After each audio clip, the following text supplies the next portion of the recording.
Minha irmã sempre foi a favorita, até eu tomar uma decisão que mudou tudo. Eu não percebi isso de imediato. Crescer dentro de uma família onde a preferência é sutil, é como viver em uma casa com vazamento no teto. No começo você acha que é só impressão, depois começa a pingar, e quando percebe, já está dormindo com baldes espalhados pelo quarto. Durante anos eu fui o filho responsável, o maduro, o que entende a situação. Já minha irmã, a Emily, era o orgulho da família, a talentosa, a sensível, a que merecia mais atenção. E eu aceitei isso por muito tempo porque, na minha cabeça, alguém precisava ser o forte. Desde pequenos era assim. Se eu tirava nota 9, meus pais perguntavam onde estava o ponto que faltava. Se ela tirava 7, era porque a prova estava difícil. Quando eu consegui meu primeiro emprego, ouvi que finalmente estava fazendo minha parte. Quando ela decidiu largar a faculdade pela terceira vez, ouvi que ela só estava buscando seu verdadeiro propósito. Eu trabalhava em silêncio, economizava em silêncio, crescia em silêncio. Ela errava em voz alta, chorava em voz alta, e recebia apoio em voz alta. Mas nada me preparou para o que aconteceu no ano passado. Eu tinha 27 anos e estava trabalhando desde os 18. Nunca pedi dinheiro aos meus pais depois que comecei a ganhar meu próprio salário. Dividia apartamento, andava de transporte público, evitava luxos. Enquanto isso, Emily trocou de curso 4 vezes, fez viagens para se encontrar, abriu 2 pequenos negócios que faliram em menos de 6 meses, e sempre voltava para a casa dos meus pais quando as coisas davam errado. E eles estavam lá, sempre, pagando, resolvendo, protegendo. Eu não sentia inveja. Pelo menos era o que eu dizia para mim mesmo. O que eu sentia era cansaço. Cansaço de ser o adulto antes da hora. Cansaço de ouvir que eu não precisava de ajuda porque era forte. Cansaço de perceber que, no fundo, ser forte significava ser deixado de lado. A virada começou numa noite aparentemente comum. Eu tinha ido jantar na casa dos meus pais num domingo. Emily não estava lá. Segundo minha mãe, ela estava passando por um momento difícil depois de terminar mais um relacionamento conturbado. O clima estava estranho. Meus pais estavam excessivamente gentis comigo. Perguntavam sobre meu trabalho com um interesse que beirava a curiosidade estratégica. Meu pai quis saber quanto eu estava economizando. Minha mãe perguntou se eu já tinha pensado em investir em algo maior. Na hora, não liguei. Achei que finalmente estavam interessados na minha vida. Mas depois do jantar, enquanto eu pegava minha mochila que tinha esquecido no corredor, ouvi algo que me fez congelar. A voz da minha mãe vinha da cozinha, baixa, mas clara o suficiente. Ele já tem dinheiro guardado. Se ele ajudar na entrada do apartamento da Emily, resolve metade do problema. Meu pai respondeu, ele não vai negar. Ele sempre ajuda. É o responsável. Eu não lembro de respirar naquele momento. Fiquei parado no corredor, segurando a alça da mochila, tentando entender se eu tinha ouvido direito. Minha mãe continuou, é só falar que é pela família. Que é temporário. Depois a gente vê como faz. Temporário. Pela família. Ele sempre ajuda. Eu não era filho. Eu era solução financeira. Saí da casa deles sem me despedir direito. No caminho para casa, a frase "ele não vai negar" ecoava na minha cabeça. Não era um pedido. Era um plano. Eles já tinham decidido por mim. Não existia conversa, só execução. Naquela noite, eu não dormi. Eu abri minha planilha de economias. Anos de esforço estavam ali. Horas extras. Férias que eu não tirei. Finais de semana trabalhando como freelancer. Tudo para um objetivo muito simples: sair do aluguel e comprar meu próprio lugar. Não para impressionar ninguém. Não para provar nada.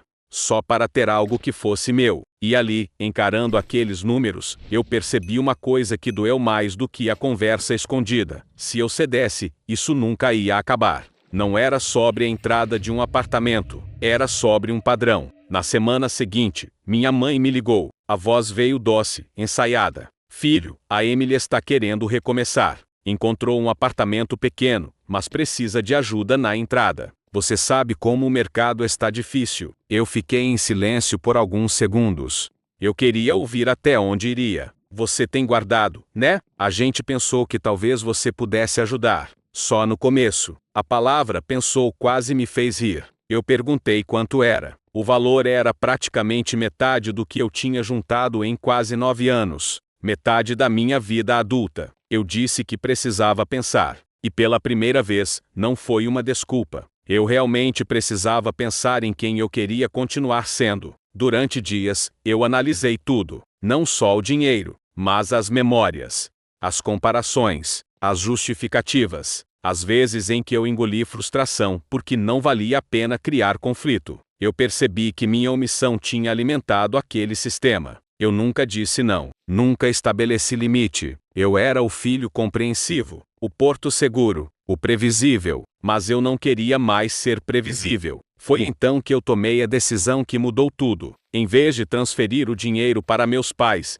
eu marquei uma reunião com um corretor de imóveis. Eu não contei para ninguém. Durante 3 semanas, visitei apartamentos depois do trabalho. Lugares pequenos, mas bem localizados. Lugares que cabiam no meu orçamento, se eu usasse o valor como entrada. Lugares que significavam liberdade. E quando encontrei o certo, eu senti, não era luxuoso, não era enorme, mas tinha uma varanda pequena com vista para a cidade, e uma luz que entrava pela sala no fim da tarde, que fazia tudo parecer possível. Eu assinei o contrato com as mãos trêmulas, mas com a mente firme. Eu tinha escolhido a mim mesmo. Contei aos meus pais no domingo seguinte. Eu levei os documentos comigo. Sentamos à mesa. Minha mãe começou o assunto novamente, falando sobre a urgência da situação da Emily. Meu pai reforçou que família precisa se apoiar. Eu esperei eles terminarem. Então coloquei o contrato sobre a mesa. Eu usei o dinheiro na entrada do meu apartamento. O silêncio foi imediato. Minha mãe piscou várias vezes, como se não tivesse entendido. Meu pai franziu a testa. Seu apartamento? Ele perguntou. Sim, eu comprei um lugar para mim. A mudança de expressão foi rápida demais para disfarçar. Minha mãe foi a primeira a falar. Mas, e sua irmã? Eu respondi algo que nunca tinha dito antes. Ela é adulta. Foi como se eu tivesse xingado alguém. Meu pai se levantou da cadeira. Disse que eu estava sendo egoísta, que família não se abandona, que eu estava pensando só em mim, e talvez fosse verdade. Pela primeira vez, eu estava pensando em mim. A discussão escalou. Minha mãe começou a chorar, dizendo que eu estava virando as costas para todos. Meu pai falou que eles tinham contado comigo. Eu perguntei quando tinham me perguntado alguma coisa. Ninguém respondeu. A conversa terminou com meu pai dizendo que eu tinha decepcionado a família. Saí dali com um peso estranho no peito. Não era culpa. Era uma mistura de medo e alívio. Mas eu estava longe de imaginar que aquilo era só o começo. 2 dias depois, Emily me mandou mensagem. Soube que você comprou um apartamento. Não tinha parabéns. Não tinha sorriso. Eu respondi que sim. A resposta dela veio rápida. Então você tinha dinheiro e preferiu não me ajudar? Eu demorei alguns minutos antes de responder. Não porque não sabia o que dizer, mas porque eu sabia que qualquer palavra seria usada contra mim. Eu trabalhei por isso. Era meu plano. Ela respondeu, você sempre foi assim. Frio, frio. A palavra me acompanhou pelo resto da semana. No sábado, descobri que minha mãe tinha contado a história para vários parentes, mas não a história inteira. A versão que circulava era que eu tinha me recusado a ajudar minha irmã num momento delicado, mesmo tendo dinheiro guardado. Eu comecei a receber mensagens de tias distantes falando sobre empatia, de primos que nunca pagaram uma conta na vida me dando lição de moral. Eu pensei em explicar, mas percebi algo importante. Quem já tinha escolhido um lado não estava interessado na verdade. A tensão aumentou quando meus pais decidiram fazer um almoço de família para resolver tudo. Eu sabia que não seria uma conversa simples, mas foi. A mesa estava cheia. Tios, primos, minha avó, Emily sentada ao lado da minha mãe, com expressão abatida cuidadosamente construída. Meu pai começou o discurso. Falou sobre união, sobre apoio, sobre como algumas decisões individuais estavam machucando a família. Então minha mãe me pediu para explicar minha escolha. Eu respirei fundo. Eu poderia ter atacado, poderia ter exposto a conversa que ouvi, poderia ter contado como já tinham decidido usar meu dinheiro sem me consultar, mas eu escolhi outra coisa. Eu disse apenas, eu trabalhei por anos para ter algo meu. Eu não sou responsável pelas escolhas financeiras da Emily. O burburinho foi imediato. Minha irmã começou a chorar. Disse que eu sempre a julguei, que eu nunca entendi o quanto era difícil para ela. Eu senti todos os olhares sobre mim. E foi ali que eu percebi a verdade mais desconfortável de todas: eles não queriam justiça. Eles queriam manutenção do sistema. Eu era a engrenagem que fazia tudo funcionar. E eu tinha saído da máquina. O almoço terminou em clima pesado. Minha avó me chamou de lado e disse que eu estava certo em construir minha vida, mas que deveria ter sido mais delicado. Eu agradeci. Era a primeira vez que alguém não me tratava como vilão, mas a história ainda não tinha acabado. Uma semana depois, recebi uma notificação inesperada. Minha irmã tinha feito um post nas redes sociais, sem me marcar diretamente, mas deixando claro o suficiente. Falava sobre como algumas pessoas só pensam em si mesmas, sobre como o dinheiro revela o caráter, sobre como é doloroso descobrir quem realmente está ao seu lado. Os comentários eram uma mistura de apoio e indignação. Eu poderia ter ignorado, mas naquele momento, algo mudou dentro de mim. Eu não queria mais ser o silêncio conveniente. Eu não respondi com ataque. Eu postei algo simples. Uma foto da chave do meu novo apartamento, com a legenda: anos de trabalho. Orgulho de ter conquistado meu espaço. Nada sobre ela. Nada sobre a família. Mas quem precisava entender, entendeu. As mensagens privadas começaram a chegar. Algumas de apoio, outras me acusando de indireta. E então aconteceu algo que eu não esperava. Meu pai me ligou. A voz estava diferente. Não era raiva, era frieza.